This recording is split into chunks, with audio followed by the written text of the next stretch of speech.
This time, Washington Post columnist Eugene Robinson came to the rescue after he was asked about Kamala Harris's viability as a presidential candidate.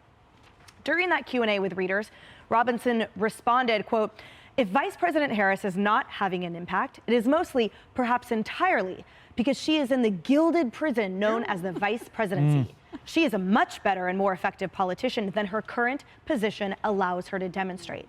She will be a formidable contender for the Democratic presidential nomination." Apparently it was opposite day, Todd, because I can't think of a more hyperbolic, entirely wrong statement.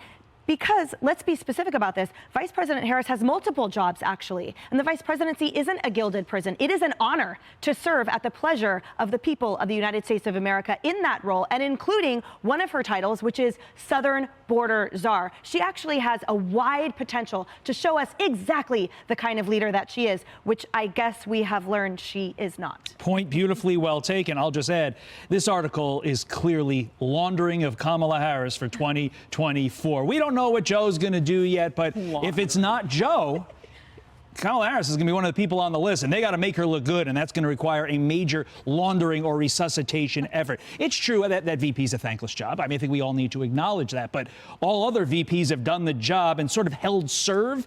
Kamala Harris, every time she opens her mouth, it's gaffe after word salad after I don't even know what to call it, and that's the reason every time she opens her mouth, she loses a point. And, you know, spare me the misogyny and racism thing. We attack Joe Biden for not being able to string sentences together, and he's as white and male as they come. That's right, or he used to be before he was.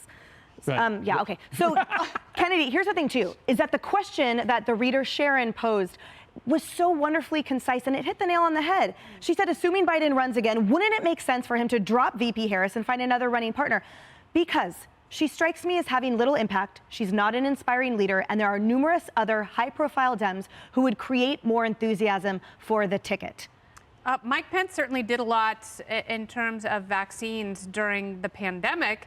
And, you know, he was tasked with a very, very big job. He was essentially coordinating the pandemic counter effort. And he did that very well. You know, let's go to another Hoosier, Vice President Dan Quayle. George H.W. Bush, also a very effective vice president, and ascended to the presidency, and probably would have been a two-termer were it not for Ross Perot. So yes, it can't be a very, very consequential job if you do in fact rise to the moment. She was incapable of doing that as a presidential candidate, and I would say actually as a communicator and a leader, she's fared worse. And it's not because it's a gilded prison. You know, it's like, wow, what a lovely florid phrase. But it doesn't capture her ineptitude. And that is the prison that she has constructed for herself. That's right. I tell you what, if I were in her shoes, I'd be furious after this. Because he has reduced her, marginalized her to a victim who can't defend herself. And why in the world would anybody want to believe that she could defend the country? Like, thank you very much for doing that. But I don't think that that was his goal in terms of defending her, though. What he's saying is she's in prison because she can't get policy done that would actually work, like the guy who's in the White House now. Is that the tacit line that we're all supposed to imagine he's trying to finish his sentences with? Like, that goes beyond defense. Is he on her payroll? And by the way, don't stay there long because she changes staff the way most of us change shoes. or is that my own sort of situation for most going, of us. I love shoes.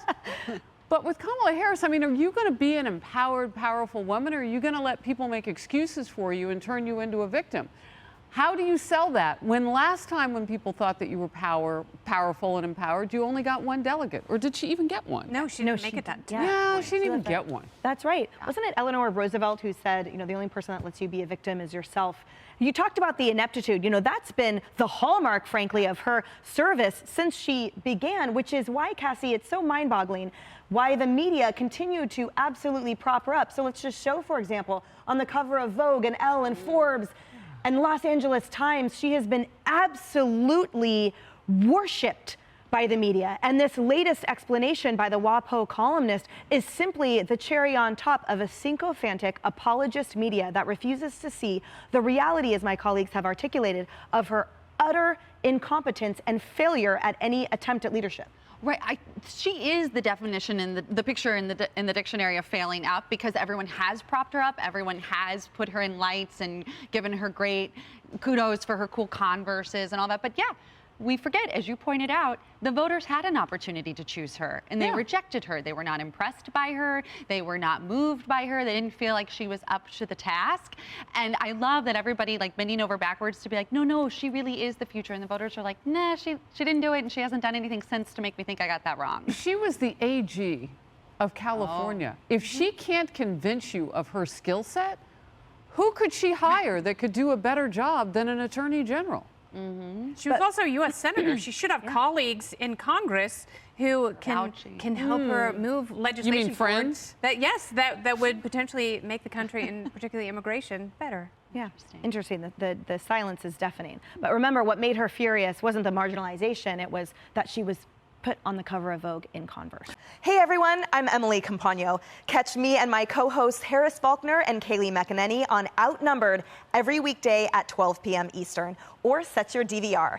Also, don't forget to subscribe to the Fox News YouTube page for daily highlights.